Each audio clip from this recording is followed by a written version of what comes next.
আপনি যদি অন্য মানুষ কিভাবে সুখী হতে পারে, তারা কিভাবে ভালোভাবে থাকতে পারে, এটা নিয়ে টেনশন করেন, আপনার হ্যাপিনেস নিয়ে এটার দায়িত্ব নিবে কে?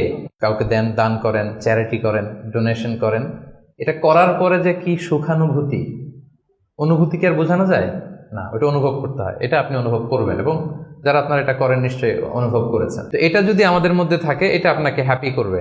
চিন্তা করেন, ইসলামের বিধানগুলো, ইসলামের বাতলে দেওয়া যে জীবন দর্শন কত সুন্দর।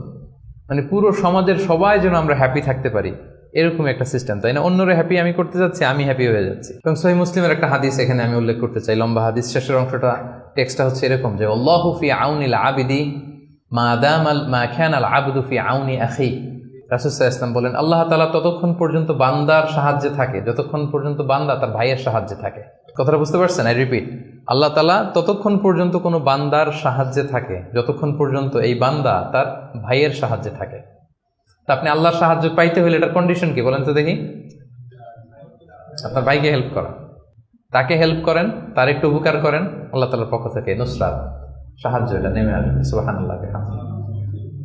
তার মানে অন্যের প্রতি ভালো যেটা করেন, এই ভালোটা আপনার দিকে ফিরে আসে। অন্যের প্রতি শুভকামনা, এটা রিটার্ন হয়ে আপনার দিকেই ফিরে আসবে। So try to make others happy. অন্যকে সুখী করার চেষ্টা করা, এটা আপনাকে সুখী করবে।